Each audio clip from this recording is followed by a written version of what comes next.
Perfect. Let's wait for a couple of minutes or like Yes, just a yes, few yes. seconds ताकि Yeah, थोड़े yeah. लोग आ जाए क्योंकि it's a Correct. restart of the thing ना. Correct. Let me check again on YouTube whether it is showing or not. Somebody has asked दीपक भाई का चेहरा क्यों नहीं दिख रहा? दीपक भाई का चेहरा इसलिए देख रहा है वो अपनी just wants to maintain privacy. So I hope Mr. Smith got his answer.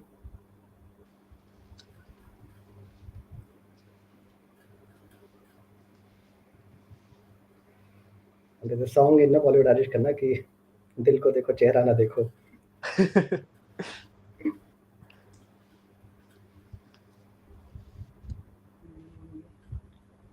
You can see the comments or not, huh? Yeah, the bar on the side shows it now. Mm-hmm. Hello.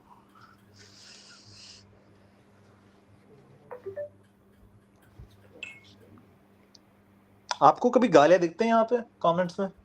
क्या दिखते मैं हैं? आ गया हूँ तो दिखेंगे एक दो. क्या दिखते हैं? क्या दिखते हैं? गालियां तो नहीं गालियां तो आज तक नहीं दिखे. दिख जाएंगी आज. नहीं इतना तो है मुझे भरोसा कि गालियां नहीं दिखेंगी. ऐसा क्यों लगता है आपको? कोई नहीं, एक दो होते हैं लोग यार, ऑनलाइन रहो 4-5 साल, एक दो तो नाखुश हो जाते हैं आपसे कुछ देर बाद. नहीं, ऐसा नहीं लगता. Okay, so I think we are good to go. So first question I think say Raja Gopalan say honestly I don't know how to pronounce it. अच्छा, this is क्या कहते हैं जो मेरा हैंडल नेम है, I just got it from just तो एक बार मैं अमेरिका गया था. No. Okay, you don't want the backstory, just want me to pronounce it. Dweplea.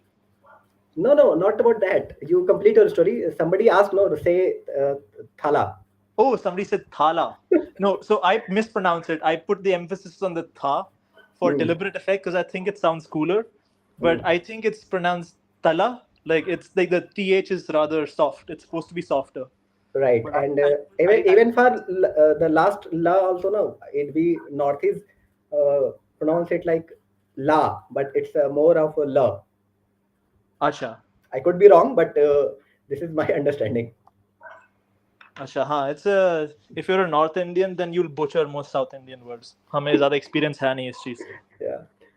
So yeah, you continue with your name origin. Oh, my name, because you were asking just before the session started. तो मुझे लगा कि उसके बारे में पूछ रहे थे आप. तो क्या कहते हैं? It's Dweplea. That's how you pronounce it. Yeah. Some people they have the order of the words wrong because they just see the handle name and they say Dweplea. So that's what they pronounce it as. And what comes in your mind to put this name? I'm assuming it's somehow related with your original name, right? Yeah, so my original name is Deepak.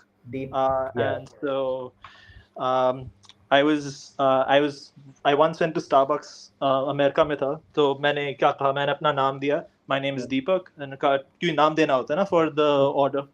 तो मेरे को वापस ये मिला, Dweplea मिला मुझे वापस. तो I think फिर मुझे काफी फनी लगा, दोस्तों को थोड़ा फनी लगा, तो ये रख लिया. But I think Deepak is the most the last name anyone could imagine from your Twitter profile. Yeah, perhaps. Okay, so come to the today's main point.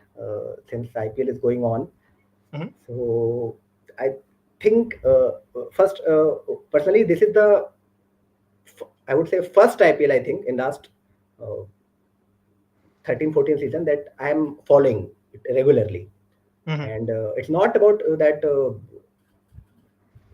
it's kind of selfish reason, because since I have started this YouTube channel, so I thought initially that I could go more sessions with IPL, but वो कर नहीं पाया. But anyways, the thing is that last बहुत सालों से मैं नहीं देख पा रहा था IPL, but इस साल मैं देख रहा हूँ, और I think you will be agree that from bowlers point of view this has been one of the best season. In terms of bowlers, I would say this has been better season than the last couple of seasons for sure by a huge margin. But I would say it's not been one of the best seasons for bowlers. So if you look at like some of the earlier seasons, like the scores were really, really low. Recent Yeah, years in only. recent years, it's definitely one of the better seasons. Since the impact player rule, it's definitely the best season. And barring those Dubai Sharjah seasons, yeah. Correct. So the floor of scores, for example, like you would often see double-digit scores or like early hundreds. So you'd see 130, 140 prop up ever so often. Those sort of occurrences have reduced, and if you look at the baseline numbers, you would see that the run rates are still higher than like before the impact player rule and before sort of the standardization of pitches happened. Oh, the standardization of pitches, I'll come to that point a bit later. So the run rates and averages are still, not the averages, the run rates are still higher. And But don't you think that yeah, I agree that run rate is higher, but जैसे कि जैसे हम 80s और 90s की cricket देखते हैं, तो जैसे उस टाइम अगर बॉलर्स की इकॉनमी 3.54 रहती थी, तो हमने उसको जनरलाइज कर दिया फिर 2010 में इक्वल टू 5 और 5.5 की इकॉनमी से. Yeah, so correct. So even though run rate is higher, but I think if one bowler is going with 9 RPO, so still we are encouraging him. Yeah, he's doing his job perfectly. Yeah. So the standards have changed, and what your expectations of a bowler should change ideally, depending on the power scores that they're confronted with and with the intent that they're confronted with.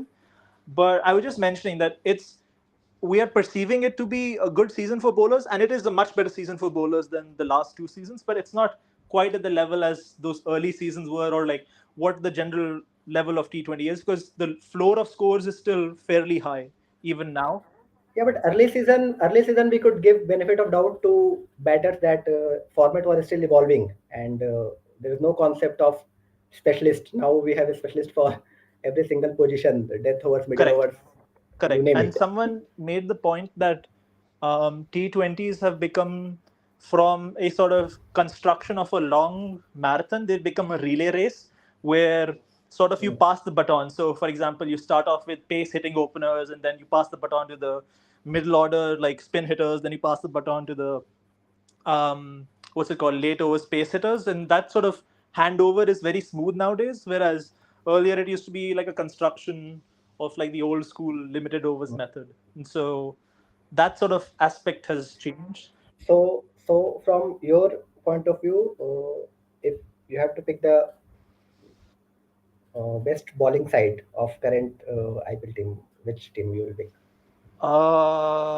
Gujarat Titans has been one of the better ones. They're right up there. Yeah. So since you named the Gujarat Titan, I just wanted to mention it that indeed they are the most consistent team, and not only in bowling but even in batting. I just checked that they have by far the best batting average so far. I mean, I think their batting average 36, and next one is on 30. And with so-called the two anchor kind of openers, still they are having third highest strike rate after LSG and Punjab. And in bowling also they have the third best economy, and after KKR they have bowled most number of dot balls. So KKR, you can expect that okay, they have some cheat code bowlers. I mean, cheat code not in literally, but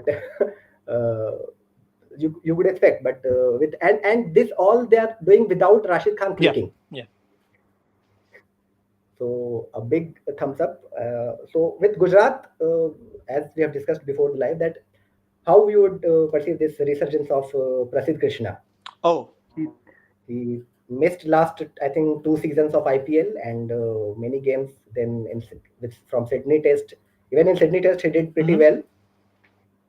And I think since I didn't watch earlier season, but if my memory serves right, he used to strike bowler. I mean, new ball bowler, right? Hello. Yeah, he used to be an opening bowler Yes, quite often. And now so in this season he has bowled 12 overs in middle overs. And can you guess what would his economy in middle overs? Around 6 per over, even less perhaps. 12 overs, he has given 56 runs. Oh, wow. And 5 wickets. So for just for the context, no comparison here. Hazelwood has given 60 runs in 4 overs in middle overs. KL Rahul tore into him that one day. Yeah, so he's phenomenal in power play. We'll come back later, but yeah, I just wanted to hear your thoughts about Prasid Krishna. So I would say in terms of Prasid, so there's a lot of things that are going on with him. So he is relentlessly pounding that sort of back of a length area, and he's really sort of pounding the pitch very well. He's not offering too many sort of aimless floaty deliveries, and also one of the key things that's happened with him, he's become a lot tighter on his line. So those are two key aspects, and I was going to mention it. The middle overs enforce the role. So Gujarat having those two excellent sort of opening bowlers when they started, Rabada and Siraj. That has allowed him to create a niche for himself, which works very well to his skill sets, and he's executing that perfectly. And also, one of the best things with him this season is that he is mixing it up very smartly. So, for example, on surfaces which are affording a bit of seam and some help for sort of that movement when you dig it into like those harder lengths, he is going seam up and he's like maintaining good areas. But on surfaces which have a bit of that hold, he's executing his slower balls on those similar lengths very, very well. He's really getting them to go. And, he has two types of those off cutters. There's one which he releases with like a light bulb grip, which is a lot slower. And then there's one which he really like gets over and top of. So that one is a lot faster and it really grips into the surface a lot more. And that's the one he's been primarily using this season and banging it into like that short of a length. And so he's been using that really well. Yeah, and as you rightly mentioned that Siraj is indeed phenomenal. I think he has taken the most wickets in power play along with Khalil. And not to forget that with Prasid in middle overs, usually he operates with either with Rashid or Sai Kishore. So Sai Kishore also is doing a phenomenal job. Yeah, he's been incredible. His change of pace, the fact that he's added a carom ball, which he's using to left-handers quite often, his use of angles. So he'll come over the wicket, he'll even come around the wicket, or he'll come over the wicket to right-hand batsmen and try and take it away from them. Try to play it to the longer side of the boundary, vary his pace, as I mentioned, vary his trajectory. And so, he's tall, and so he gets that sort of bounce from his action. And so, yeah, he's honestly as complete a package as you can get from an SLA, and probably amongst the SLA this season, he's doing the best. This hasn't been a particularly kind year for SLA. In the last few games, in the last week or so, the performances of Santner, Akshar, and I'm forgetting. There's another guy. Their performances have improved a bit, but the start of the season was very, very harsh to SLA, and he's been the standout SLA this season. Yeah, Santner performance actually shocked me actually. Because he was coming in the form of his life across all formats actually, and then he's struggling. Even Akshar, I was shocked that in last game he picked his first wicket after playing 6 odd games. Yeah, no, it was a very cruel season to SLA up till just the last week or so. Yeah, and even for wrist spinner also, apart from Rathi and Vipraj, Bishnoi, Chahal and Rashid all were struggling in initial weeks. Although I would say with Bishnoi, Chahal and Rashid, they're all slightly diminished bowlers from what they were back in the day. With all three of them. Bishnoi actually, I would say that it's kind of contrast for me that if you say his performance in international in the same period, it's the next level. And in international, in fact, he has played, if you remember that Australia series just right after World Cup. So I'm the flattest surface those games were played, and he did bowl very well. So, sorry, continue. Yeah, no, you can continue. So with him, so for example, with international cricket, often what happens is you go up against sides which, so for example, you mentioned that Australia series. In that Australia series, I noticed a very big contrast between second string India. After the World Cup, you mentioning, right? Yes. So in that Australia series, for example, you can see a huge contrast between how they dealt with the Pacers and how they dealt with the spinners. So versus the Pacers, their economy rates would be like 11 or 12 runs per over, and they're really smashing the Pacers. And then those same people like Matthew Short, and I'm trying to remember the other ones, they really had a hard time against the spinners. And so no, but English was a fantastic skill he's the hitter, one. and I think he scored 100. Correct. And even Maxwell scored 100 in that series where he really tore into Prasid at the end. Which again, like that is the old Prasid, or like what Prasid was delivering at that point of time, where like he just completely lost his radar. He started over pitching, going wide, losing his areas. That's the sort of contrast with him through this IPL season till now, is that he's been a lot tighter and everything. But yeah, what I was mentioning Okay, was so there are a couple of questions for you. yeah. So first question is, Dweplea इतना English कहाँ से सीखा? अच्छा, इतना English कहाँ से सीखा? बचपन में, so my mom is क्या कहते हैं, she did her Used to play Murali university Karthik in cassettes. क्या कहते हैं, English literature. She was an English literature student, and so Okay. from a young age she really gave me a lot of books to read. And what's it called, I generally she used to talk to me about like English authors and everything else like that.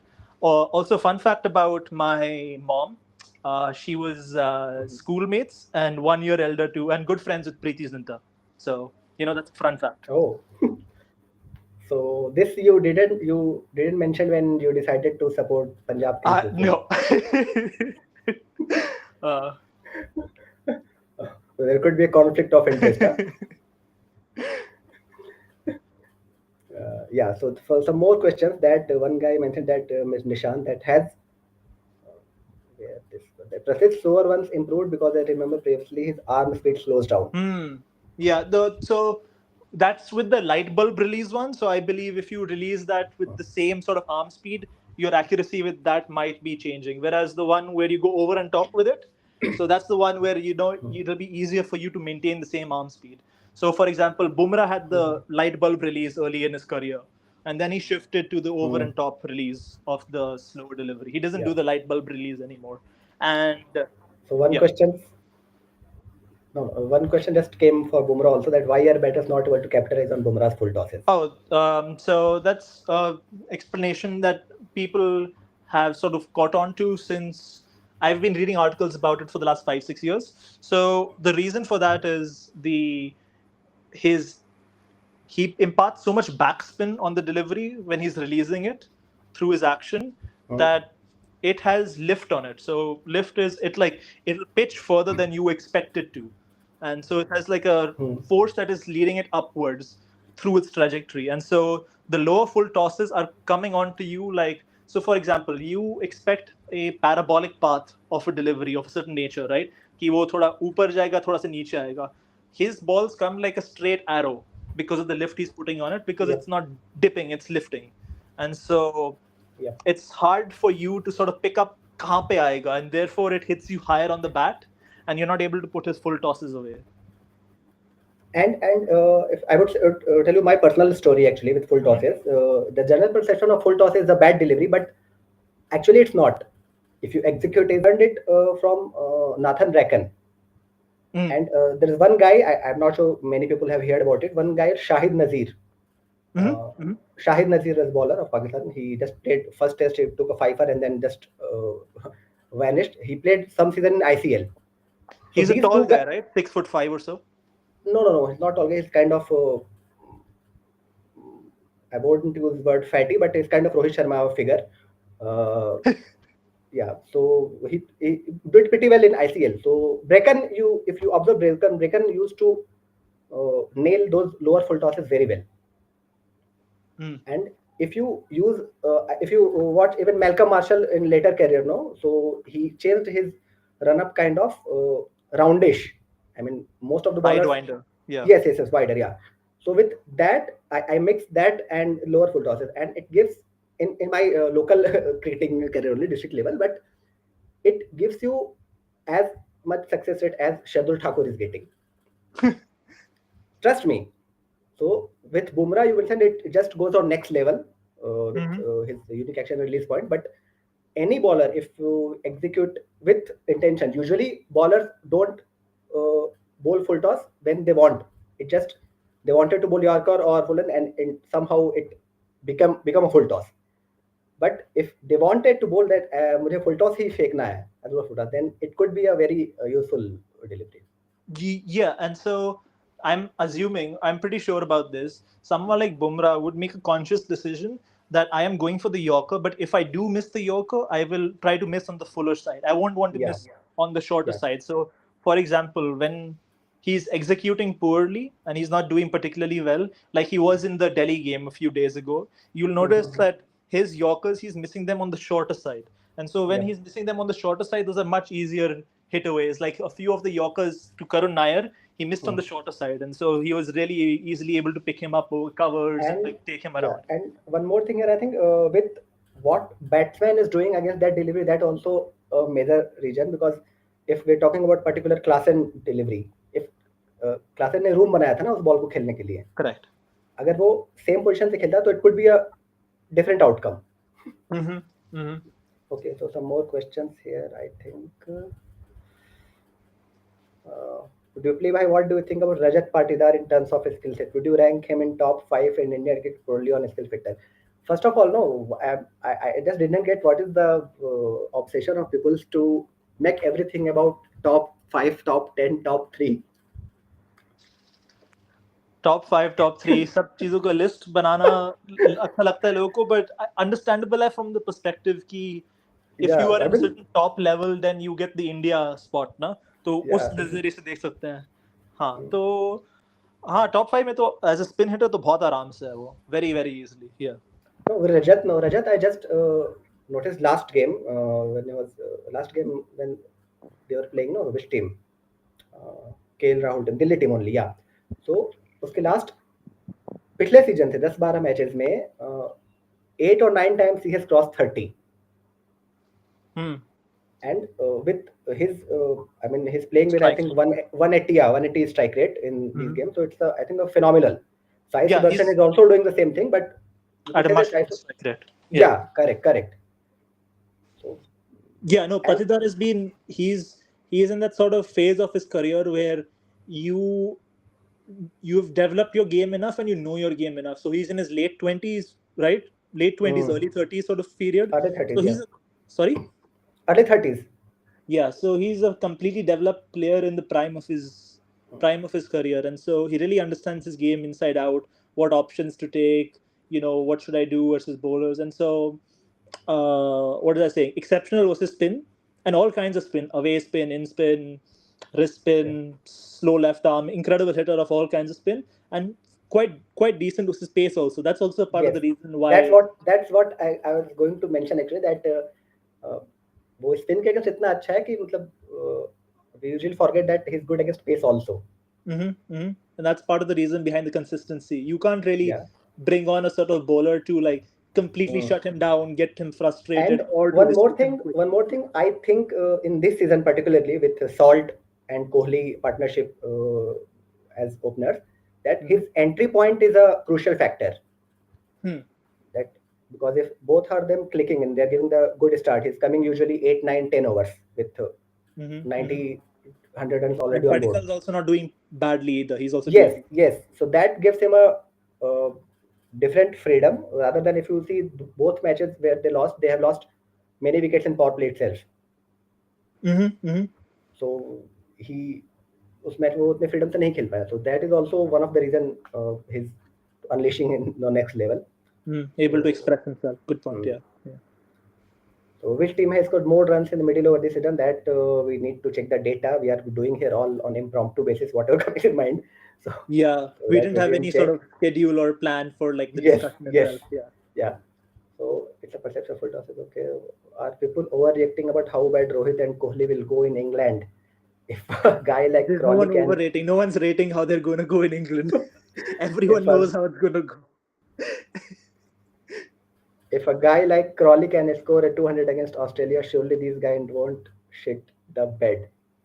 So yeah, the guy like Crawley can Crawley was pretty good actually in that series, and even against India, he did pretty well against two toughest attacks.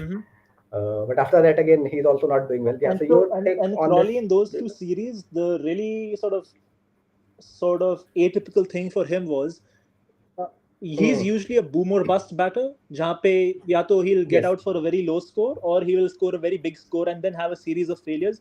But during the Ashes and during the India tour, he was the most consistent batsman for them. And so Yeah, he's opposite of that. He scored, I think, in last his 20-30 innings, he has scored 8-9 score of 70s to 80s, but no hundreds. yeah. तो उसका वो काफी वो he was providing consistent results but not huge scores except for that huge 100 he scored at Old Trafford. Yeah. So yeah, so what do you think about this? That people overreacting about how bad Rohit and Kohli will go in England. I think First, sorry. first of all, that here it's a very illogical thing to pick your players based on that. If guy like Crawley can do so, these players also should be there. You should not pick your players on this hypothesis. Yeah, definitely your take. With Rohit and Kohli, the only people rating their chances to do well this season are Rohit and Kohli themselves. But yeah, I mean, the thing with England is, so I was having this conversation with a fellow analyst of mine. I won't reveal too much because he mentioned all of this in confidentiality and in good faith. But Sure. essentially, the efficacy of the English bowlers at home on those baseball pitches as compared to the foreign bowlers on those baseball pitches is massive. The efficacy is just chalk and cheese. Like they're just Yeah, much better at yeah, utilizing those conditions than the visiting teams are. And so correct. their home batsmen can pile up the runs, and you can think, some of them are like not exceptional sort of rounded test players in that you can expect them to do well across conditions. But in those conditions against attacks that don't know how to properly execute for those conditions, they can score big and score quick. Whereas foreign batters, they come up against English attacks, which are very, very well suited and very smart at exploiting those conditions. And so, if even if you're an exceptional away batsman, your returns you might find it harder to match the returns of some less rounded of the English batsmen because of how your respective attacks are executing in those conditions. And so, yeah, and so uh, we sort of tried to come up with hypothesis about why this might be the case. Me and the person I was talking to, and generally, what my hypothesis was that the English seamers really know how to bring out that sort of indecision due to the scramble seam delivery and how to best use it along with the sort of more conventional deliveries, whereas the foreign seamers don't know quite well enough how to execute that. Yeah, and even if you notice, no, like their current crop of bowlers, if you take Cars or Robinson, I'm not sure what he's doing right now, or even domestic like Sam Cook and others. So they're doing phenomenally well on those pitches that what we're talking about. And it's not about Rohit and Kohli; they can do with anyone. Yeah. Yeah. They and the thing So about England is, um, even if at times they're not the smartest, but they plan really well for oppositions in Test cricket. So, for example, with Travis Head, they really went at him with the short ball into his blind side. With Steve Smith and with Marnus Labuschagne, they really started attacking them in ways that had them uncomfortable through that series. And so, for example, Broad brought no, out his outswinger, even in quote unquote last outswinger. their last home series was I think Sri Lanka, and Sri Lanka went there with I think probably their finest batting order in their history. Sorry, could you repeat that? Uh, Which series? their last home series against Sri Lanka, no, Yeah, last one of year. the better Sri Lankan sides, and yeah, batting orders in a Yeah, yeah. and then apart from Mendes, nobody handled there. Even Atkinson and other bowlers. Yeah, for like consistent returns, there weren't too many who did that. Yeah. Yes.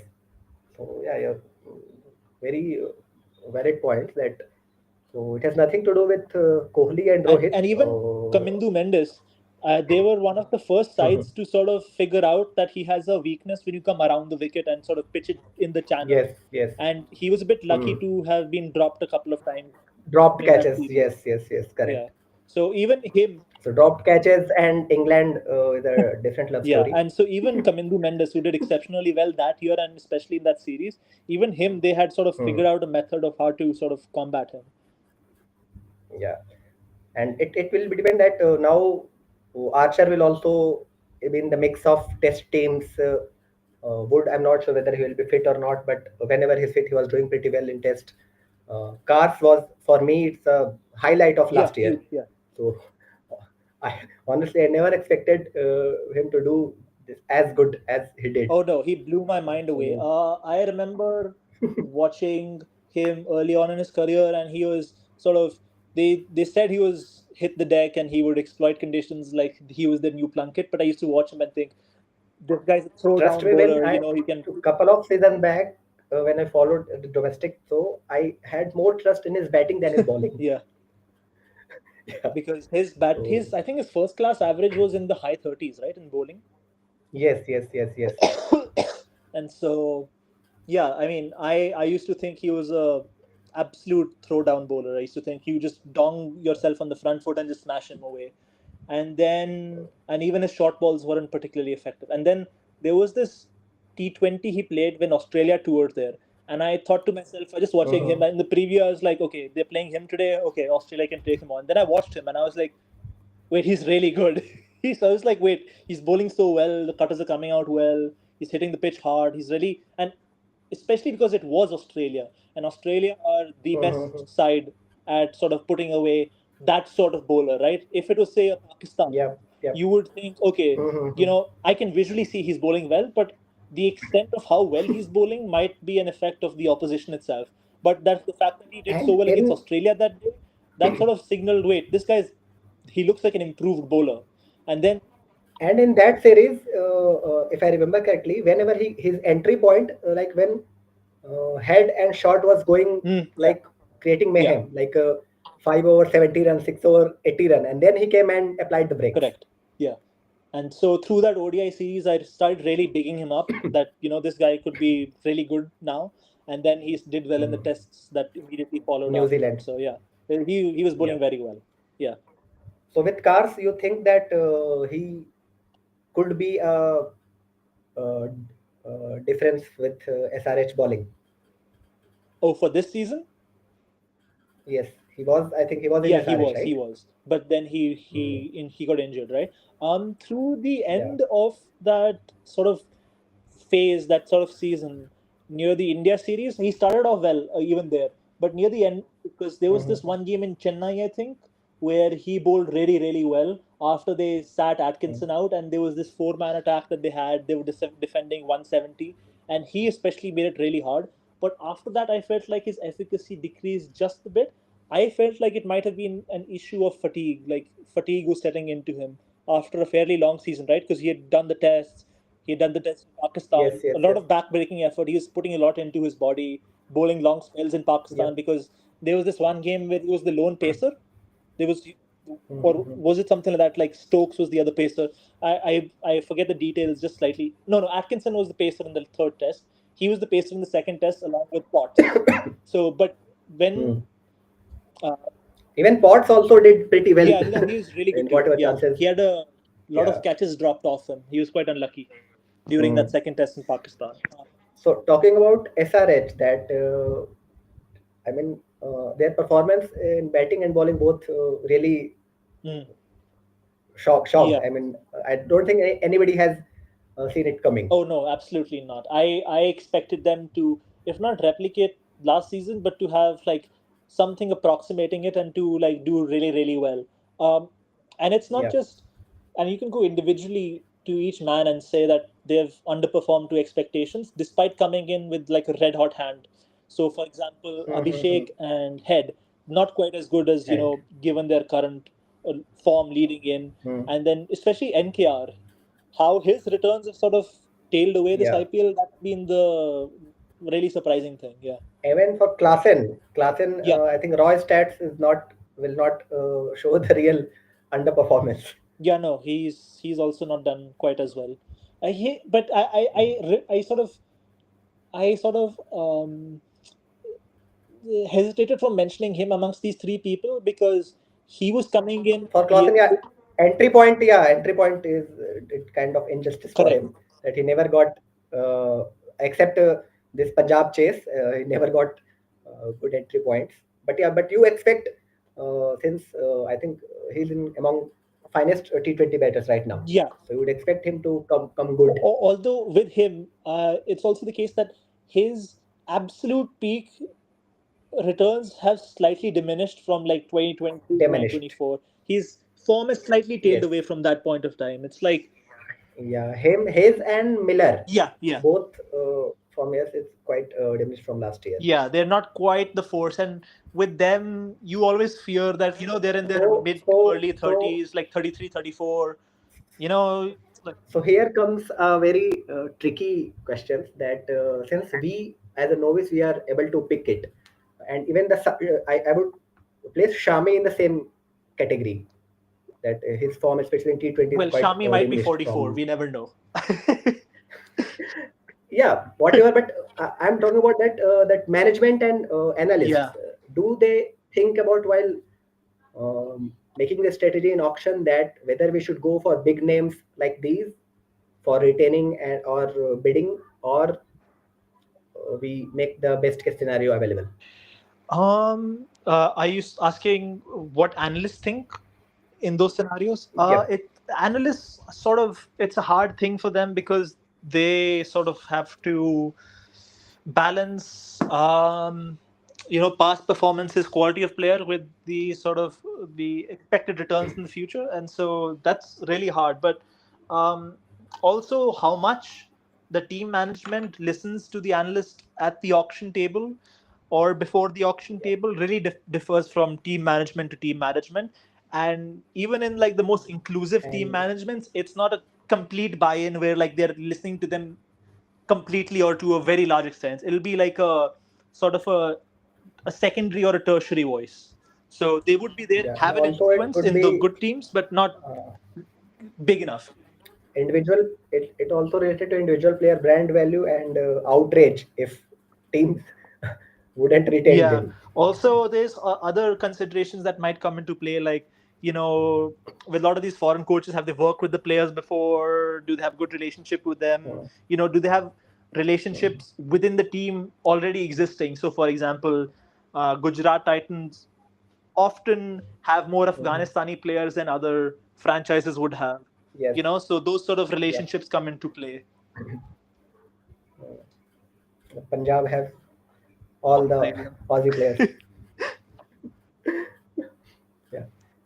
So talking about, okay, first just take about questions. Who should be five Indian steamers on the plane to England this summer? Well, Bumrah, Shami, you take Shami there, despite like his Hmm. reduced efficacy, because he still has the experience, and he's still, even if he's not at his best or at all, Better than the correct, rest. he's still in the top five pacers of India in Test cricket. So Shami, Bumrah, Siraj. Oh, Siraj is Prasid. going to be huge. Hopefully, he maintains his improvement and he's like, he's going. Because he can. So England are the sort of high variance side, and he's a high variance bowler. He could have a test or two or an innings or two where he busts them open, and that could happen. So he's going to be a Yep. massive, huge role this series. Hopefully, he maintains because the break has done him a lot of good in terms of working out his own game and everything else. So he's the third one. Prasid is the fourth one. Um, Shardul. yeah, yeah. I mean, you take him for the batting, and then honestly, you think of taking six, right? You think of like another Hmm. one. Yes. Yes. Akashdeep, you Yeah. could try. Who else? I wouldn't do Arshdeep or something like that. No. Hmm. Um, Arshdeep has a wobble and scramble seam delivery, but I don't know. Not Lack of first class Yeah, experience. not overly. Still Yeah. raw. there is no left-handed pace bowler actually for the best in red ball for India. Yeah, not that many. Not many options. Once a time that the plethora of in 2000 only left-handed seamers were coming. Yeah. I wonder what's the reason for that. I wonder what's the reason for the declining trend.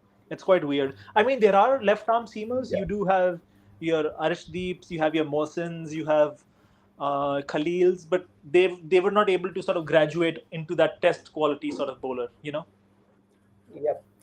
I think the Indian test bowlers from last decade or you would say 15 years, you will find pretty weird that usually in batting department, you will manage to see the talent in under 19. Good point. Yeah.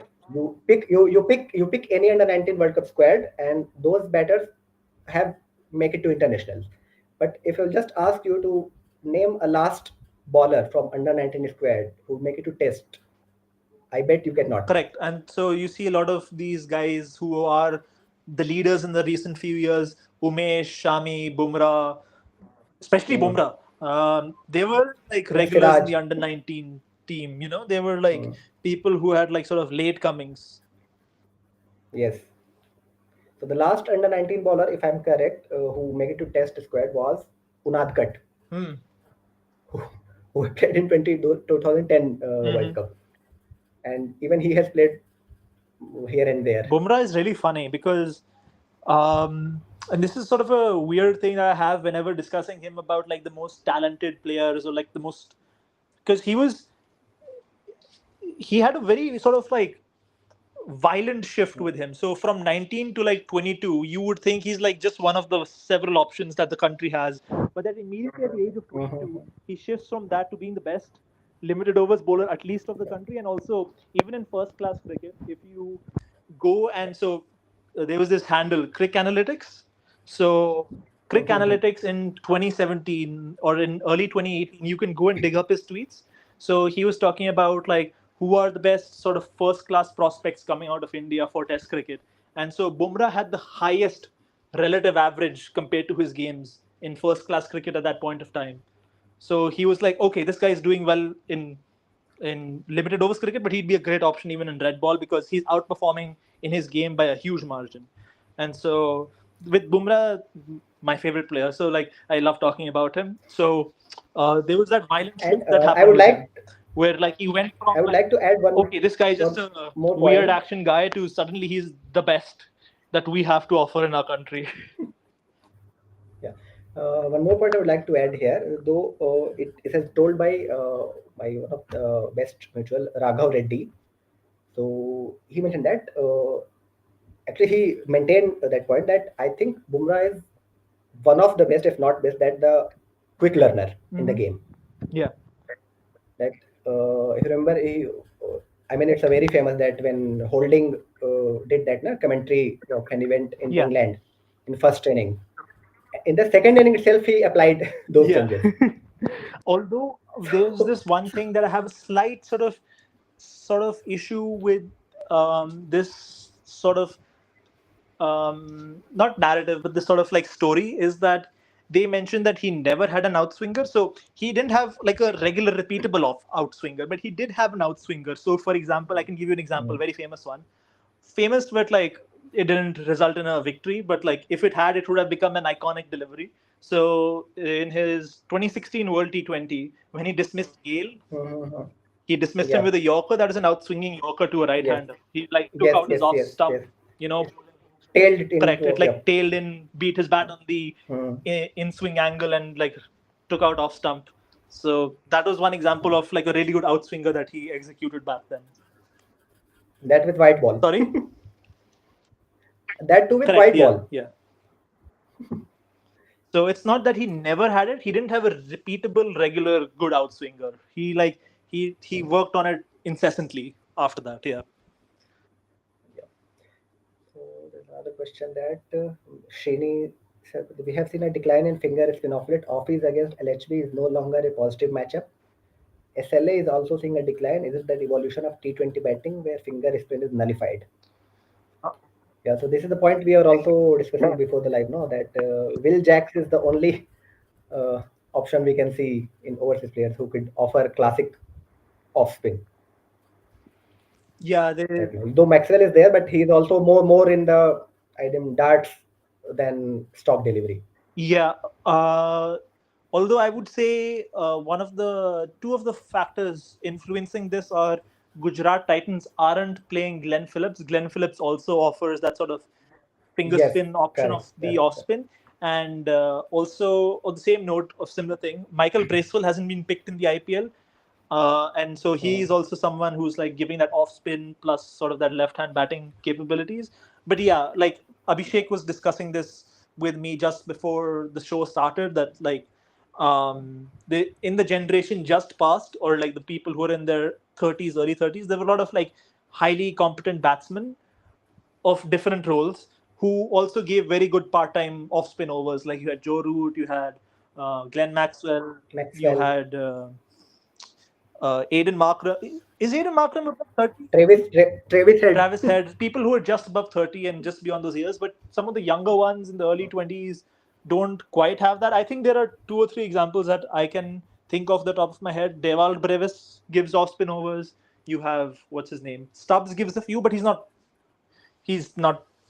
competent enough. Yeah. Yeah, they are a bowler for only ESPN Cricket Info profile, but no, not for the ground. Yeah, Markram is a bit better, but yeah, Stubbs really. Markram is definitely. Oh, sorry, better. Sorry. Who's the other name I thought about? Brevis. Brevis isn't that good. Sorry. Yeah. But also on the flip side is, I would say, with part-time off spinners, if you notice, Glenn Maxwell and all of these people, they also became better after their 30s. So it might happen that these guys also, work on it in between their batting sessions and get better at it. Seasoned campaigners like Ashwin, he's struggling badly. Yeah. So Rana took him apart, and I was surprised that he has bowled 6 overs in power play and given 90 runs. Yeesh. 9-0 in power play. And also what the management is that still he keeps getting overs in power play. So 1 over each. They went in with the very spin heavy strategy at the start, and also without having enough power play covering options. They thought they could do a Jugaad type approach and have like Ashwin bowling to 2 right-hand batsmen with his carom balls, and then also they could have like Sam Curran giving an over or two to complement Khalil's 2 or 3 overs in the power play. But that just didn't work out. They I was about to say they quickly learned it. They very, very slowly learned it that like this just wasn't working, and then they went to like. I think people are making just for getting hyping or reach that Dhoni retaining and uncapped this year. But more than that, this Ashwin inclusion is kind of screwed up their season. Yeah, this is again the sort of point we had right earlier, that like, when is a player finished? Yeah. With Ashwin. Like I saw him last year in Test cricket, and it was compared to the Ashwin I knew, it was painful at times. I was just like, this guy is not the same bowler anymore. Like it was just very obvious. And even in T20 IPL, it's a long time coming. Yeah. He's from last many seasons. Yeah, he hadn't been as affected, but just dropped off a cliff. Even in his best format, he dropped off a cliff. So it was just like the IPL being ugly shouldn't be a huge surprise, perhaps in hindsight. So this question I think you would like, and you will give some very good points. That your thoughts on Kuldeep's performance since his return. Till what? Kuldeep performance since his return. Incredible. Yeah, it's coming out of the hand beautifully. People are having a hard time dealing with the wrong one too. Like a lot of people aren't picking it. He had that famous pace increase, like powering through the crease a bit better and like maintaining stronger like action and release in like 2023.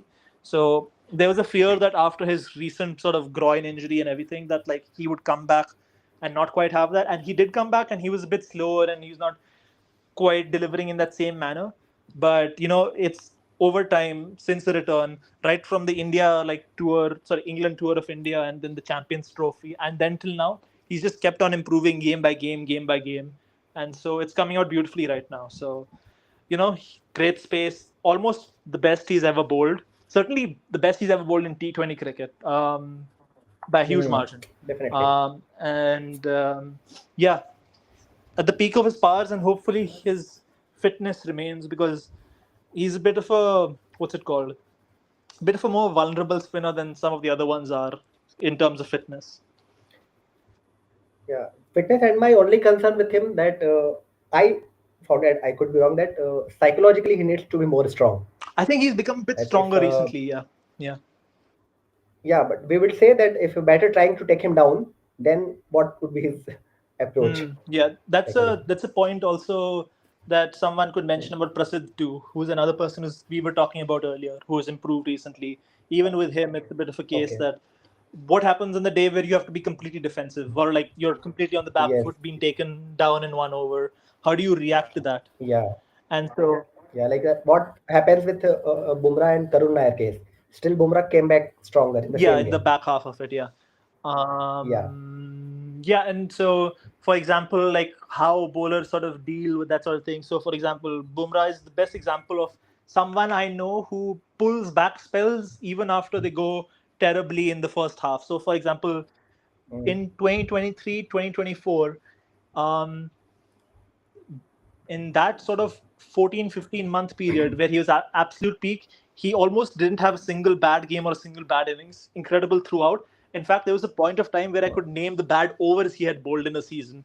But there were 2 games where he was taken down, 2 innings where he's taken down that I remember. One was the when Marsh took him down at Rajkot, if you remember, in the Mm. first half of Yes, his spell. 96 he scored. Yeah, 18 runs he scored, I think, is 1 correct. over. He went for around 50 runs in his first 5 overs, but he came back and Mm. pulled it back and gave just a run a ball in his next 5 overs. He really understood the pitch, started bowling. 79 or 80 he closed it out 10 overs. He closed out with 81.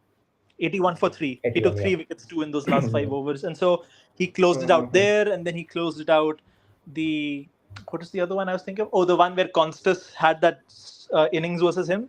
And then he came back and he, like, through the middle overs, he took out Khawaja, Head, and then Marsh. And so he's able to pull it back because he has been throughout his career, not throughout his career, Yep. but since he became an international pro, since 2016, he's generally been saddled with the hardest overs. And so what that does is Yep. it sort of like gives you sort of the practice of like the people are going to come hard at me, and so they're going to come hard at me, and how Yep. do I mentally deal with that? And so you sort of Yep. develop Quite processes around it.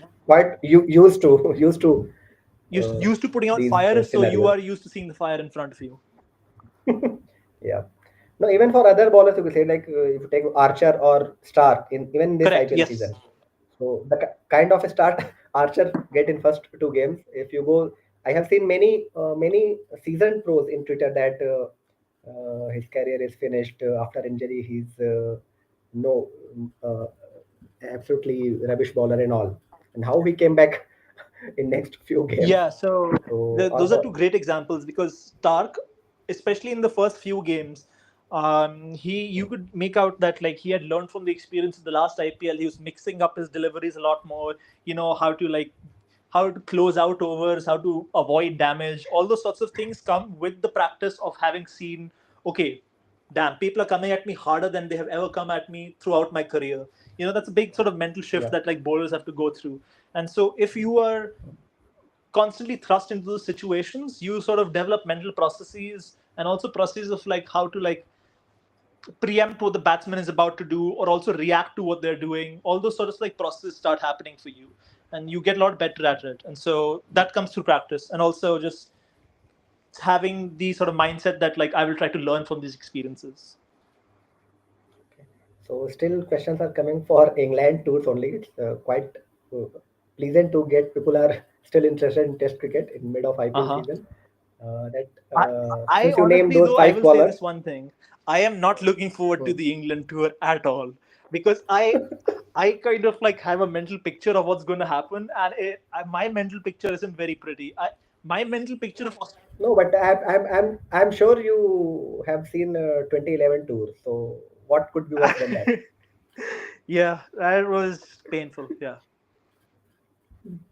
I mean, still you at least Pant is not going to bowl.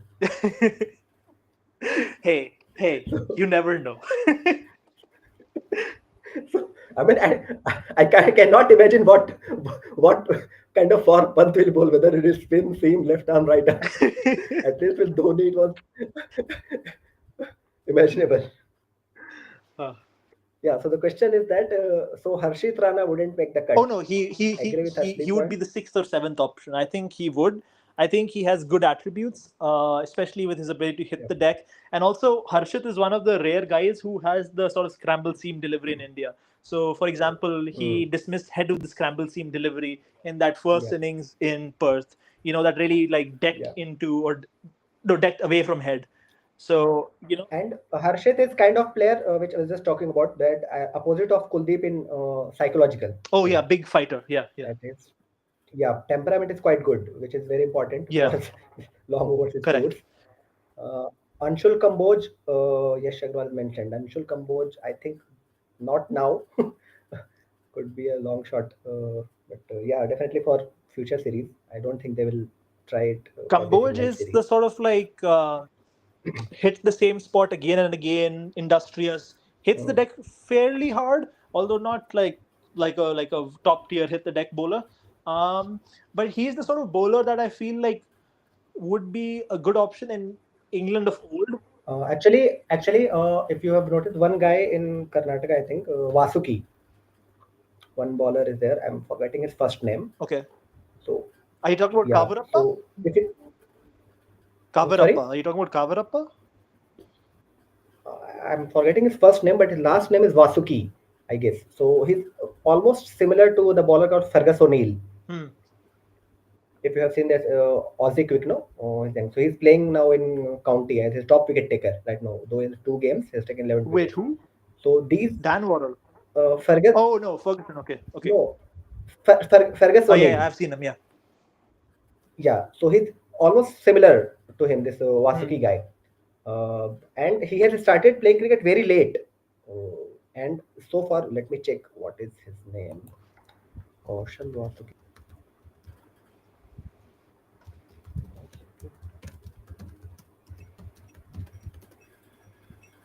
Sorry, Vasuki Kaushik, his name. So he's 32 years and he has played on 23 games. The first game, and his first class average is 17. His Indian bowler, his first class average is 17. List average is 16. I haven't seen him bowl.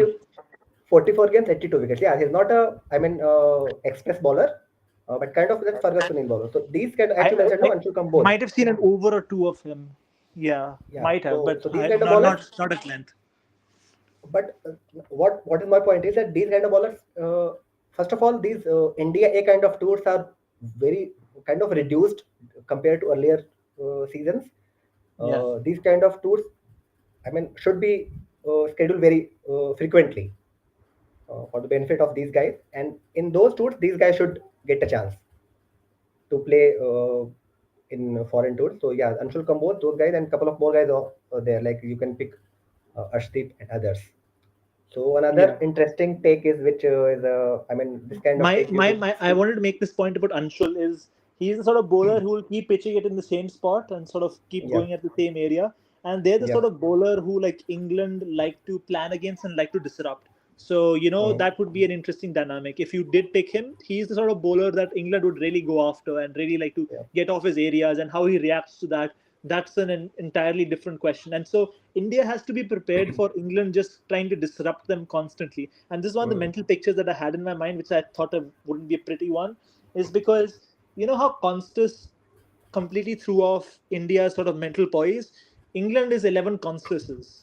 That's what they're going to do to you, right? They're going to constantly come to like disrupt your mental poise, to like disrupt your bowling plans, to get your lead bowler back into the attack constantly for sharp short spells. That sort of like it could be really ugly is what I'm saying. Yeah. So another point is that this kind of hypothetical scenario very popular on Twitter, that could Hardik Pandya still be used as a tester? No, he's rolling his ankle just bowling 4 overs. T20s, yes, correct. He's rolling his ankle bowling 4 overs, and he's like wincing through his batting because of that. Like yesterday, like near the end of his batting, he was holding his hamstring or something. right? Yes. Like that's not a sort of player who can sustain test match workloads right now. And I was wondering about that management. They still allowed him to bowl his 4 overs. I was shocked. And even when that Sarich is, I mean, match is already in their hand. It's Correct. not like So yesterday's game, I think essentially the situation had become one where they felt compelled to bowl him because they would, if they didn't bowl him, they would be two bowlers down Mm, because Karan Sharma had split webbing earlier in the mm. game. I think it's very possible that if Karan Sharma had been fit, that Hardik may not have completed his overs that day, and so they would have had to fight two fires simultaneously. And But they so didn't complete 4 overs of Will Jacks as well, and yeah, gave. yeah, that is odd. Yeah. But like two right-handers at the crease and Klaasen, they might have felt like, what if Klaasen really takes that last over down? And I think, Santner also bowled only 1 over. yeah, although we were discussing Santner hasn't been bowling particularly well. Yes. It's been odd with Santner, yeah. Mm. Yeah. But yeah, I mean, yesterday I was quite shocked that they bowled him the complete quota. Yeah, very, very surprised. And also, there was this stat doing the rounds yesterday that like he's the most expensive bowler in the Last history of over. the Last IPL, over. bowling the Last last over. over. Mm. And so I know was Aniket at the other end? I think Aniket was the other end. Aniket is a pretty good hitter of spin, but Pat Cummins isn't particularly good. You could have given that Yes. last over to Santner, Yeah. Correct. But especially with Hardik's fitness. I think it's in Hardik. No, like when he's captain, kind of, Yeah, yeah, so that he's trying to lead from the front. yeah. So if some other captain, then he could have given. So is it unfair that CSK and RR can get Dhoni and Sandeep Sharma for only 4 crore due to uncapped player rule? So Yeah, the uncapped player rule is just nonsense. Yeah. what we can do? This is IPL. Some thoughts on Surya looking at 2026 W20 T20. I am concerned, but he'd still be easily in my starting 11. He's still Yeah, I good think quality, high The quality. thing is he has given kind of Breadman-esque years last 2 3 years that Yeah, yeah, it's bound to happen. But still, his if you compare with other batters, still he's doing pretty good. yeah. I was surprised that I posted even that he's fourth on the highest run getter list in this IPL season. And if you remove openers, he's on second, only after Pooran. And he has Uh-huh. scored only 150 in 7 games. Although he's being helped by the MI openers being removed fairly early, but yes. Yeah. No, I mean that he only scored 150, and that also 67, no high score. So in Uh-huh. all games he has got the start, but He's looked scratchy in a few games, and there's been a yes, couple of games where and like threw it away. he threw it away, and also where he like sort of disrupted the team's momentum in a Yes. couple of the games. So the last few games he's been better, but there were like a couple of games at the start where I was like, oof, this So is in middle not overs, very I good. think he's. Yeah. I'm not sure, but in top 5 or top 6 better in terms of strike rate after Yeah. Pooran, Iyer, and yeah. So with Sky, actually, I had this point that with their rigidness with Rohit Sharma, that to keep playing him irrespective of returns, that and the sudden success of Will Jacks at first down. So do you think that in long term, their all batters are automatically playing out of position, be it Sky or Tilak or others? So A I bit, mean, yeah. what? They have been playing out of position Yes, because they're trying to accommodate Jacks and Rohit, and so it's not quite the sort of order you would want yeah. I ideally. mean, Yeah. and the thing is that Tilak Verma is still uh, delivering whatever position he's getting a chance, be it 5, 6, or 3. I think criticisms of Tilak are too harsh. Yes, I've seen too very many much, criticisms of him that like are a bit too harsh for me. very much. Uh, So I've see, generally rated Tilak. on social media, criticism has nothing to do with performance. If you say Yeah. one thing about player A and player B, so if I am a fan of player B and you say player A, then I will be critical for you. Yeah. Okay, so Star Lord has made his entry in Oh, comment I box. love Star Lord. Yeah. So do No, you think? unironically, I love him. Yeah. Shout Such out a for nice him. guy. Yeah. So do you think Kuldeep will play all 5 Test matches Dweplea? Oh no, he won't play all five. I don't think India would pick him for all five, but I would love to give him as many test matches as possible in England. Because I think he's in that sort of frame where he's the sort of bowler who can sort of really go against England, and he bowled really well against them in India, right? So, and he's the sort of bowler who can try. But do you think that he has a upper hand than likes of Sundar, at least initial games? Yeah, that's the thing, right? Because if they were selecting spinners, this management likes batting depth and all those sorts of things. Yeah. See, my point is, I have heard in 90s or 2000 from, I think, Mark Taylor or someone, that irrespective of where you are playing, always play your best bowlers. With whether it is seaming condition or spinning condition, if you have your best bowlers as 4 fast bowlers, play 4 fast bowlers. So this comes with Indian management, that they try to always play it out the bowler who could bat a bit and compromise with eventual bowling quality. Yeah. It happened in past tours as well, and I think it is going to happen again. Mm-hmm. Yeah, I wonder how they will go about structure. I think they might take some lessons and play 4 out and out bowlers, and then I would be interested to see what the balance of those 4 bowlers would be. Would they be 4 pacers, or would they be 3 pacers and 1 spinner? And if they do take 1 spinner, and I'm mentioning this in addition to Jadeja being in the top 7, Jadeja will definitely be in the top 7, and then after that, the next sort of 4, what they do with that. And NKR is a good likelihood of also being in the top 7, and then I would like to see like what the next 4 are, what they would be: 3 pacers, 1 spinner, and there might be some days, some pitches where like you see it's very, very green and like, there's a lot of moisture on the surface, and you might say 4 pacers. That sort of thing might happen. But generally, on like let's say Edgbaston, which can be dry, offer some turn, the Oval, which can offer some help to the spinners.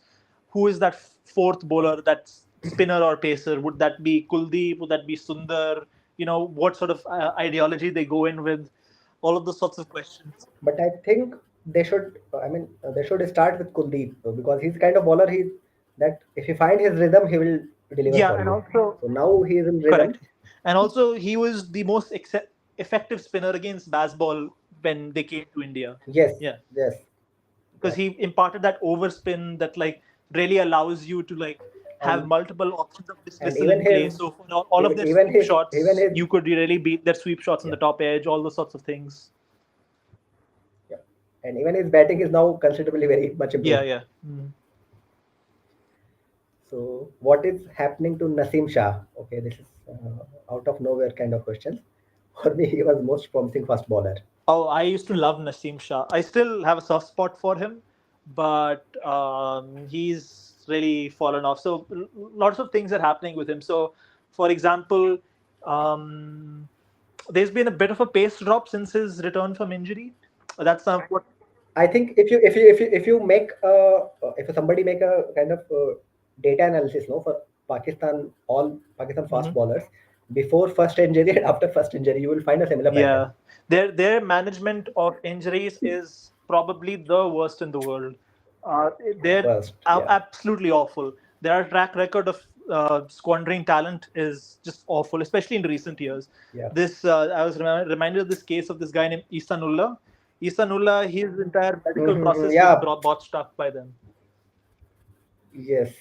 And he was a very promising talent. Was really, really fast. 150s, and now, they didn't even give him like a PSL team, and then he had to like retire from the PSL, and then they sort of like gave him a team at the end of it, being like, okay, we give you this sort of like, this sort of way back in sort of thing. So it's awful management of injuries. Their sort of medical staff is bordering on incompetent.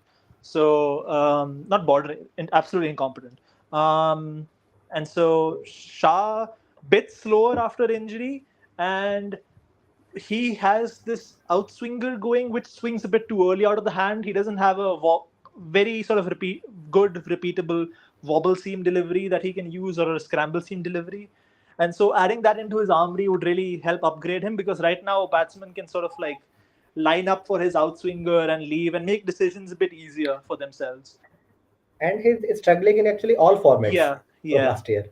And T20 one day. And so for example, he was using reverse swing decently well in terms of like his accuracy and areas against I'm trying to remember, England. in that first test at Rawalpindi, but it didn't just have that sort of zip to it where he can beat the defense of the batsmen and sort of like rush through them. So that wasn't there. Yep. And what else? There are a couple of other factors. So yeah, so with limited overs cricket and white ball cricket, one thing I realized about Naseem was his action is a bit too pretty. So with the very best white ball bowlers of the modern era, so you think of like Bumrah, you think of Lasith Malinga, you see sort of like Stark, you think of these people, they have this sort of point of difference to them. Like they, something about them is like hard to pick up or judge. Like Archer, for example, his pace, he looks Yep. like he's ambling in, but he's a lot quicker than you expect with his action. And so with Naseem, his action is a bit too streamlined and it's all a bit too pretty. You see all the cues very nicely, and then it doesn't have that sort of like visceral X factor to like throw you off for that split second. And so I sort of likened it to like sort of like a high profile white ball version of the Chris Wokes problem, where like Chris Wokes, you can sort of like see everything he's doing, and like it's like, oh, I know how to line you up. I know what to do. I see the delivery coming out very beautifully out of your hand. I know what length it is going to be, and just you sort of line them up and you can hit them. So that's And sort of even issue in that I think. even in Test cricket, I found that not recent games, but until last year, that it was quite similar to what Shami used to do in 21 20, series of England. That even though his wicket column was more time empty, but bowled beautifully. Hmm. So same thing I found with Naseem, but from last year, as you mentioned, that after injury is a completely different story. Mm-hmm. Yeah. Okay, so the next question is, what's your guys' expectation on the upcoming WTC finals? Australia, you would heavily favor them. Yeah. Yeah. It's not a done deal where like I think South Africa have a decent chance, but you would say that Australia are what like 70-30 or something like that. They're very, very heavily favored. That sort I of just, range. I just wanted to see at least one WTC final ended as draw. Lord doesn't throw up draw. Yeah, Yeah. I know that, but it is in future. Yeah. Lord's really doesn't throw up draws. Lords and that surface, yeah, they generally Or don't or throw up. or even more wilder that as a tie. Yeah. Wait, what happens in case they share it, right? They should I until made a until joke. I made a until joke until until there is some boundary rule. Yeah, I made a joke during the first WTC final that if it gets drawn, that they should have a super session. They should have a super session for each of the teams. Okay. The cricket with his first is the first time I'm hearing Dweplea's voice. Acha, I thought you'd heard it a couple of times before. But yeah, Sparsh has been a friend for long, so bit surprised कि पहली बार सुन रहे Definitely not for last time. Huh? हैं. Okay, same here, and thank you for the shout out and thanks for answering my question. Starlord comment. Okay, cricket with Sparsh again. Kohli test average at the end of England tour. This is the uh, I I don't want to jinx or unjinx anything. मैं तो खुद चाहता हूँ कि अच्छा it's been painful यार. I was talking to you about this before the start of the show कि like yeah. I used to be a huge Kohli fan. It's been painful to see this. It's yeah. So what? Just give the roughly estimate by saying two different players' name, that whether it will be like X or like Y. I will not say anything. uh, Okay, so it will increase or decrease. Hopefully it stays the same because he If does it not stays get the picked. if it stays the same, then it will be a successful tour. Yes. My fantasy is that they somehow like figure out that okay, let's not. This is my fantasy. It's like they don't pick him for the series, but they pick him for the home test. ऐसा तो होगा नहीं. Nah, no chance. There will be Uh, outright Twitter will be shut down. Okay, so we are ducking this. And which test Bumrah should play if he's playing just 3 test matches in Patauti Trophy? Starlord again. I don't think that's gonna happen. I don't think he's gonna play just 3.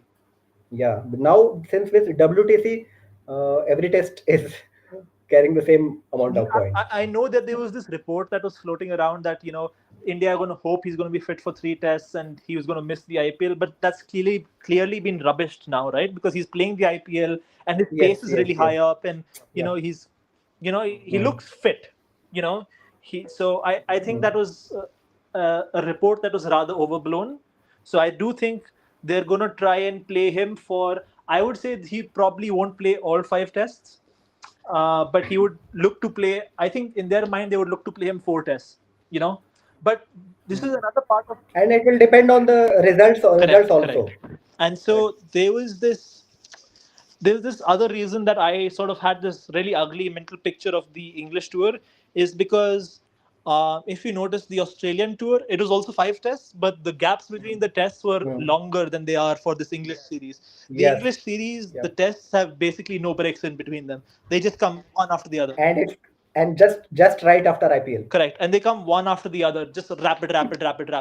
And England are smart in that way because Australia are still a team which has its big 3 quicks that it likes to deploy for all of its tests. But England is like constant revolving door of seamers because England doesn't have seamers who are although there could be. Sorry?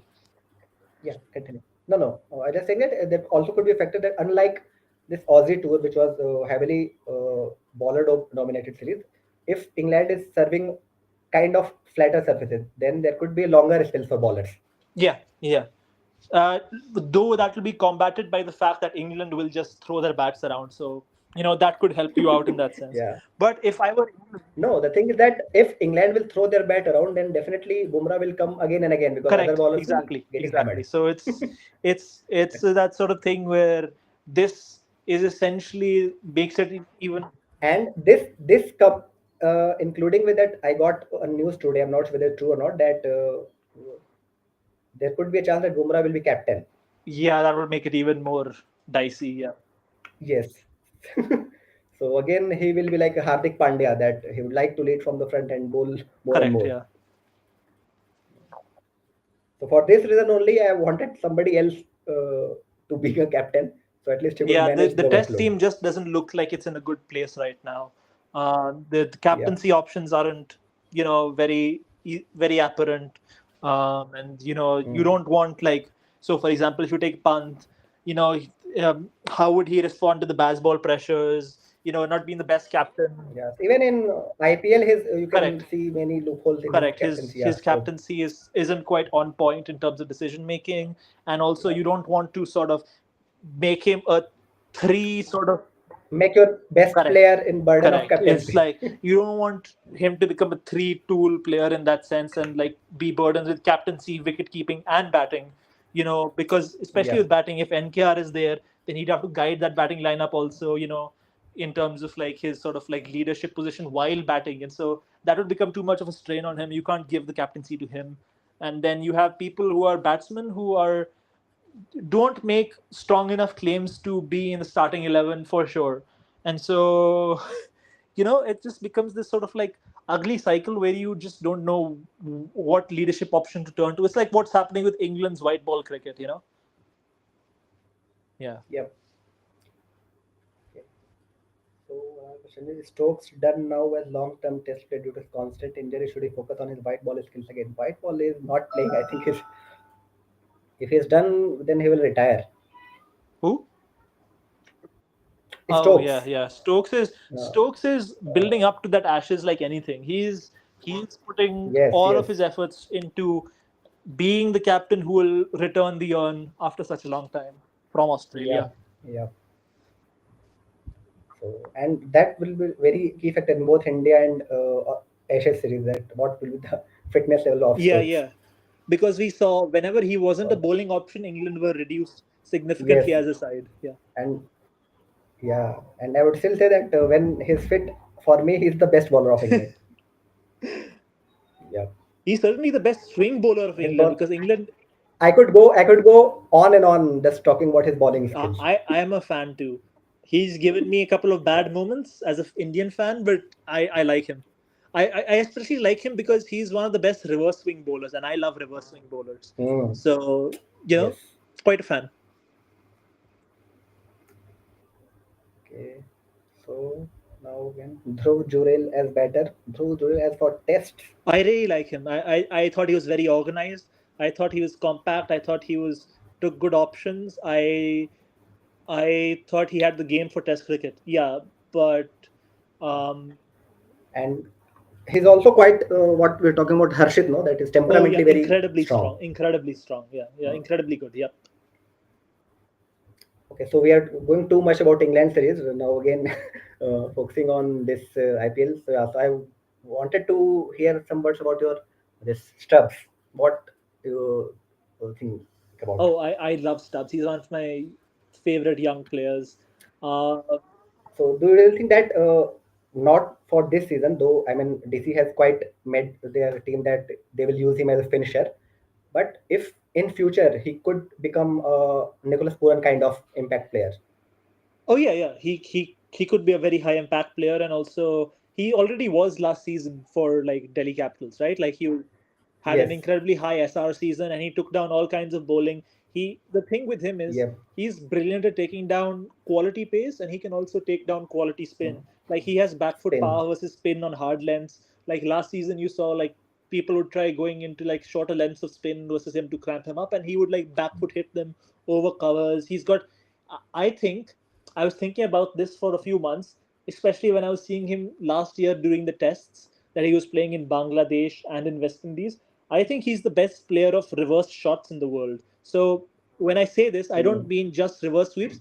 I'm thinking about reverse slog hits. I'm thinking about reverse scoops of spacers.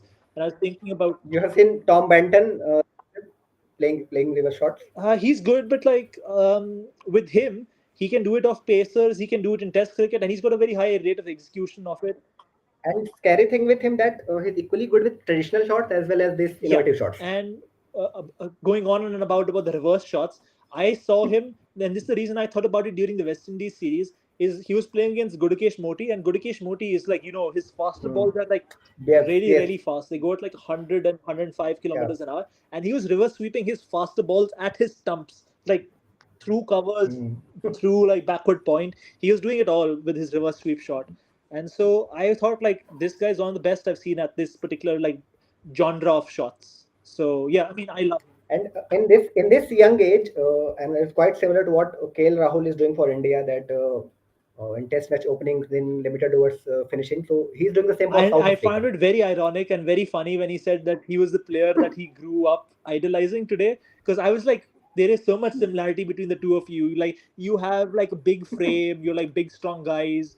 You have, despite that big frame, you have cultivated like a orthodox like game, but you have added extensions to that orthodox game where you have power down the ground, you have reverse Yeah. scoop shots, you have all of those sorts of things.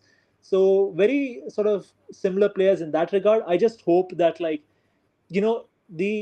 the sort of the divergence of the game and the cross format pressures really told on KL Rahul because he stretched too far, put his foot in too many boats, and also he put his foot in two boats, but made sure he put one foot at the front of the boat and the other one at the back of the other boat.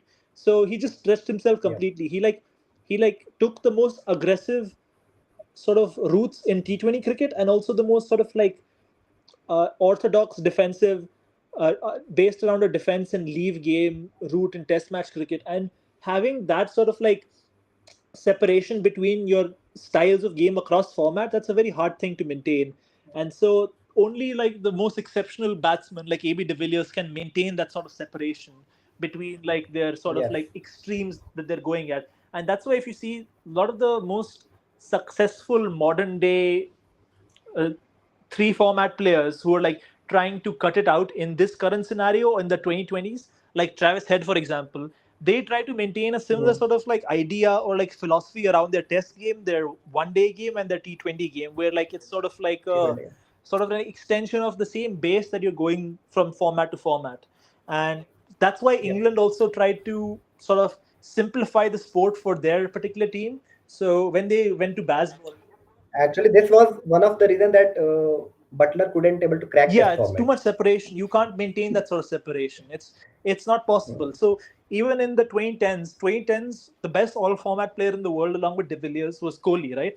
And so Kohli built a Yes. similar base in his test ODI and T20 cricket. And so when he did that, exceptionally successful at Test ODIs, and in T20s, he was exceptionally successful for India. And so for India, what happens is he can plan his innings in the way he wants to because he's surrounded by a really good team who ensures that like he can execute his methods as well as he wants to. Whereas for the IPL, it's just not the case. And so you always have this sort of trade off. And it's also the case that you have to make the base the same across formats. You can't be a very high intent T20 player and a very low intent test player. That's the sort of separation that like you cannot have in test in the modern 3 format game. It's untenable. The only player who can do it is someone like AB de Villiers. And even AB de Villiers, when he did do it, he wasn't like T20 format wasn't as frequent correct. like And also now. he did it when he was in his mid to late 20s. That's when he started doing it, right? You Yes. can't start doing it from your Yes. early 20s. So de Villiers, when he first started out, Early he wasn't 20s. like the most expansive player or the most defensive player or like have the most um, reliable blocking game. He was an opener who was kind of susceptible to movement. He used to get out for like low score. For De Villiers, actually, the different thing that I think from 2008, 2009, he started putting much focus on his batting. At that, before that, he was involved in all other stuff, singing, doing all golf and everything. He had a chat with, I think, Callis, and then that I remember one article at that time, 2009, that he said that I wanted to be best in the world. And Who said that? Who said De Villiers. about what? What did he say? In 2009, after just 2008 or 9, when he got booed in that inning, when he scored 174 in England. If you He remember. did something that they didn't like, if I remember Yes. correctly. Yes. So from that inning, actually, he completely transformed his way of thinking. He started taking very seriously his batting, and then if you split his career, before that game and after that game, it's almost like for 10 years he's maintained 60 plus average in both formats. Yeah. And in between keeping also for doing the buffer for Boucher and Leacock. And also just wanted to mention this because I wanted to like clarify this. I didn't say that de Villiers was a defensive test player. He was still on the sort of like middling to high attacking, not high attacking, but like middling to upper attacking, lower attacking sort of player. But he had that sort of game available to him. Yeah. I mean, in the same category of like how all other elite batters are, like exactly. You say Sachin Kohli. And this is something 50, that like I often bring up about discussions about the best test players. The best test players tend to be like 50-60 strike rate players quite often. They tend to be more expansive in test cricket than they are for like the T20 analog. So for example, they would be in the top 20-30 percentile of test strike rates, but they would not be in the top 20-30% of T20 strike rates. So that sort of idea. This is a very interesting take, actually. So your Root, your Smiths, the only exception to this amongst the Fab Four is Williamson. Williamson tends to be on the slightly slower side of these four. Even I will go another exception if you take about Lara or Head. So Lara was quite aggressive in tests, but not as much aggressive in ODIs. The best test players essentially have those sort of options available to them. Like I can drive a greater amount of deliveries than you can, or like my idea of a bad ball to a defensive field is much broader than what is for you, sort of idea. So not defensive, but an attacking field. Sorry. Take, I think after this we will wrap it because already we have extended it 1.5 hours. So this only last question we will take that thoughts about using one ball after 25 overs in ODI. I like it. I really like it. It would really change the dynamics of the last 10-15 overs. They say that they're trying to bring it in to create greater balance between bat and ball, and it will create greater balance between bat and ball, but I'm not sure it will create it in the way that will be engaging to viewers. So they're trying to get viewers back into the sport of ODI cricket, but I'm not sure how that will do it, because the main effect that will have will be from overs 40 to 50, right? Because that's when the ball will become old and start to reverse for the pacers. But that's the sort of phase that people are already watching, right? They're trying to watch the last 10 overs and get excited about, How much are the team going to score? They're going to attack, whereas the defensive team is going to try and get their wickets and also bowl defensively. It's sort of an exciting phase for them. But like the phase that you're trying to get more sort of oomph into, that phase isn't quite as heavily affected by this change, right? Like 30 to 40, like look, from overs 10 to 30, there's going to be no change. Absolutely no change in how the viewer perceives that. But then from 30 to 40, 31 to 40, there's only going to be a slight change. And so how much that will affect the viewer's interest in the ODI game is up in the air, right? It's not like it's going to create a new product visually for the viewer. It's the one thing that will happen is teams might structure their innings a bit differently. So, for example, like if you know that you're going to face an old reversing ball at the end with cutters go harder during the first 20 overs of the middle overs from overs 11 to 30, you might say that that might be an effect that might take place and that might make it more exciting. But in my experience, those sorts of changes aren't terribly perceptible to the casual viewer. They won't, for example, perceive that quite as easily as like someone who's like a very hardcore observer of the game. That might be something they might not completely appreciate. One thing is for I'm not entirely sure how much of an effect it has on the ODI game as a product for the viewer. It has a huge effect on the ODI game as a product for the players in the teams and how they structure it, and it'll also have an effect in terms of, I think it will have an effect on the sort of power hierarchies in the game of the ODI game, because it would bring Pakistan a bit back into the ODI game, for example. They're really falling behind the curve on different aspects, but this can sort of bring them back in. So all those sorts of effects will take place, but I don't know how much of an effect it'll have for the viewer. So one thing is for sure that even a slightest change in a rule, no, that it has their butterfly effects. I can't hear you. So we're not sure that how. Hello? Just give me a second. Can you hear me now? Yep. I can't hear you. Yeah, I can hear you. Now? Hello? Hi, where are you? Can you hear me Hello? now? Yeah, okay. I can hear you. Yeah, you're audible now. Yeah. Okay. Yeah. So when we'll see you both with Gerard Kimber? Oh, probably never. I don't think. I was just discussing this with AB just before the podcast we're having right now. I am a very deeply sort of what is called passionate amateur fan of the sport. I'm not like someone who's like someone who's like doing this professionally or sees myself doing this professionally at any point of time. And so the people who generally collaborate with Jared, they're professionally in the sphere. And so I'm just sort of someone who's a very, very sort of passionate enthusiast about the sport. But if you are amateur, then I think it's what would I say? Yeah, so there's a lot of questions still coming. How close is South Africa to an ICC trophy? I would say they're not 3 months away, but I would say that they are. If I had to do an expected average of what I expect it to be, I would say they would have one in the next 4 years. But you never know,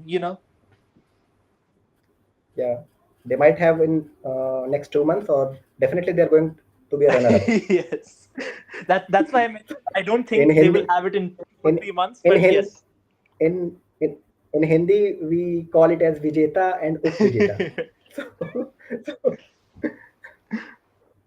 So now it's going personal. That what's your actual profession, Dweplea? This again, like my face, like I just said, like I want to maintain some degree of anonymity, and also because, like I was mentioning, that like I'm a casual fan. I'm not in it for like like the professional aspect of it. Yeah. No, totally respect that. Yeah, so I think that's good. We have already went for 1 hour 34 minutes.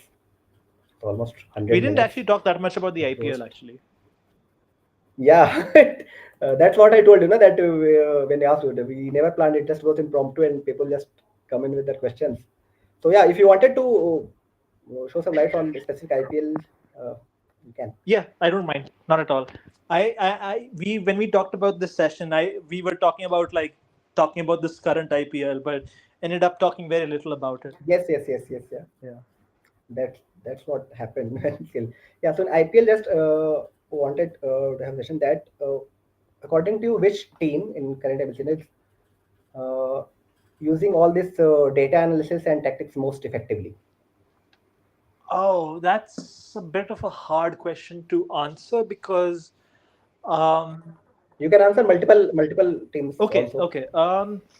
So the reason I feel or in the vice versa, that which team is using in worst possible way. so it's a bit hard because to so having had conversations with Himanish and his time with the Indian team, it's very hard even for the Yes. analyst himself at times to know what the chain of command, or even for the teammates or the team members to know what the chain of commands of the execution of the ideas are on the pitch. So you can't trace an idea back to its inception and also easily find that path back. So it's very hard to say which side is using analytics the most because it's hard to trace that idea back to its inception. And also, what's I about to mention? Um, Sometimes you might think someone is doing good analysis, but it might be a really good captain who's using his gut instincts very well. That sort of thing might be there in play. Um, So yeah, I mean, I would find it hard to comment about the extent of analytics of each of the teams. Personally, I think it'd be hard for me to have a very No issue. robust opinion of which one it would be. Uh, okay, then any final thoughts, or we can conclude then? Um, I do not have anything in particular to mention. I'm gonna look. Yeah. Yeah. No. Just I just Yeah, remember. Yeah. Two things. First, that couple of thoughts on since the game is going to start in next 50 minutes. So about today's game, I think your favorite team is yeah. going to play today. Yeah. So what both, especially Punjab, that indeed is very different from the last 5 6 seasons for them. Uh-huh. So where you are saying that Punjab campaign is going to end? Them making the playoffs. I think, especially with the last game, it's given up them a tremendous boost to get into the playoffs at the Yes. very least. That, Once you yeah. get to the playoffs, it's a bit of a lottery, but the playoffs in my mind for sure. Yes. Winning such games definitely gives a moral boost. And from your point of view, which team is going to end at number five? I'm going to think about this for a second. Um,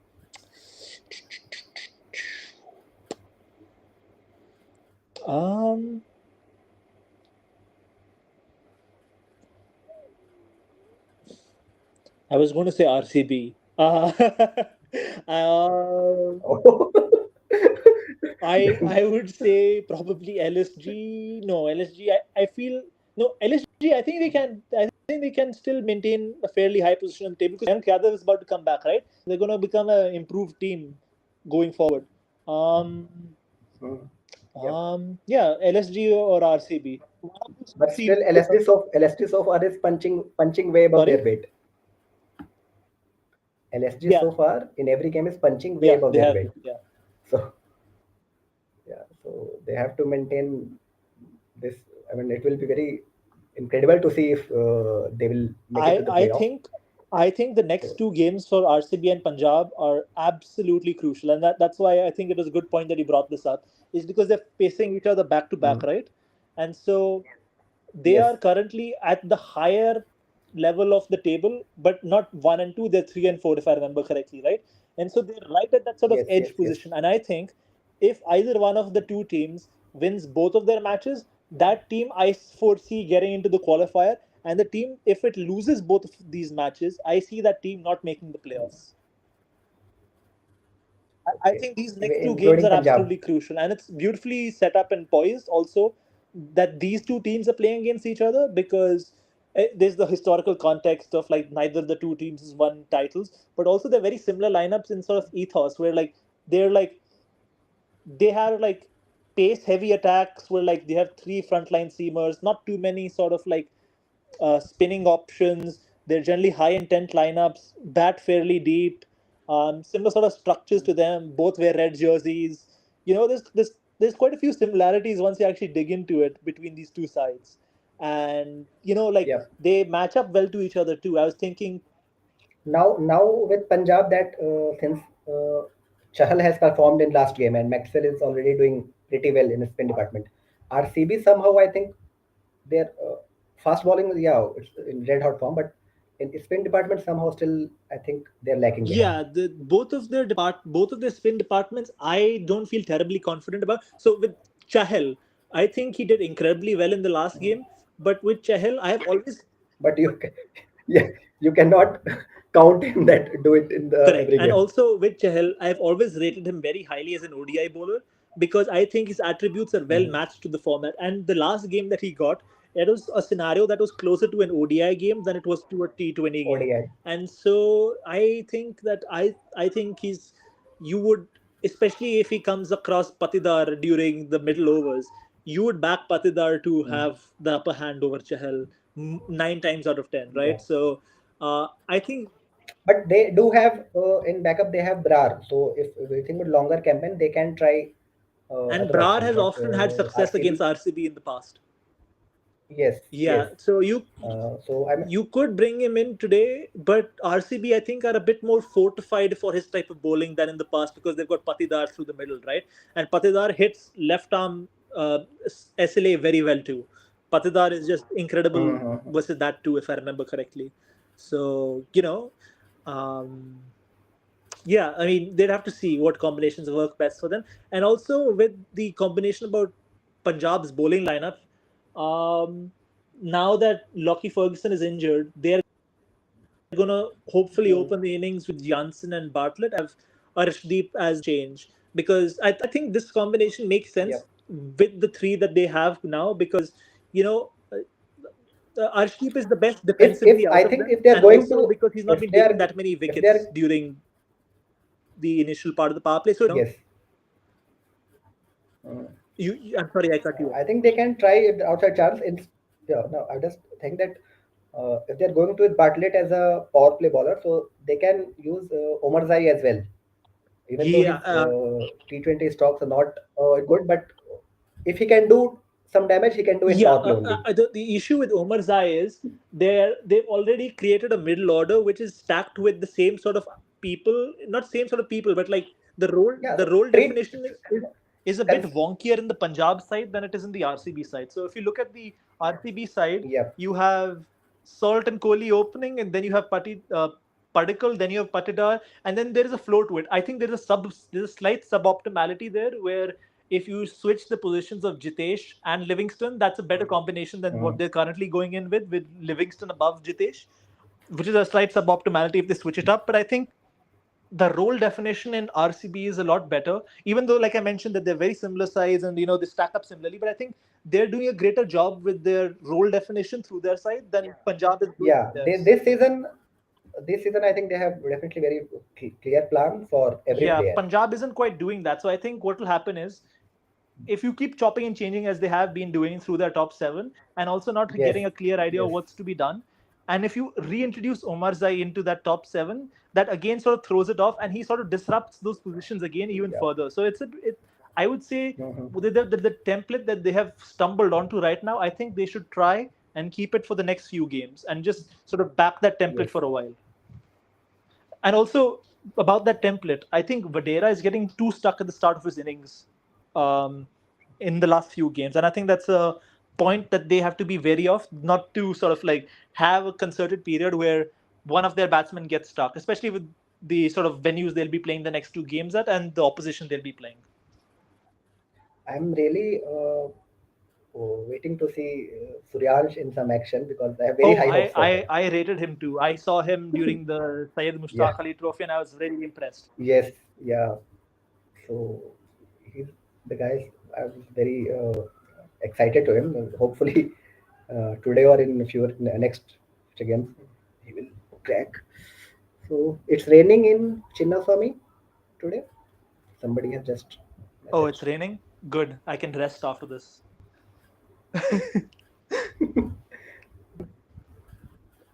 Okay, then I think the sometimes questions will keep coming. Mhm. Yeah, I think we should Yeah, end yeah. it. But I was Go just ahead. about to end by saying, like how we love cricket, but after a while, like if you are a bit tired after a day at work or you're just doing something, and then you have to watch the cricket, it sometimes because you have this sort of large social media following, you feel obligated to watch it. And so it becomes a bit of a chore at times. And so I don't know if you have this effect happening with you, where like you feel obligated to I comment don't on the have sport. large social media following, and I never You feel have like that. 25,000. That's huge. Oh, it's not huge if you're living in 140 crore population country. It's I nothing. think the phrase for people like us is niche internet micro celebrities. Oh, I won't say celebrities, but yeah, Micro fans. celebrities. Fans. Yeah. Nano.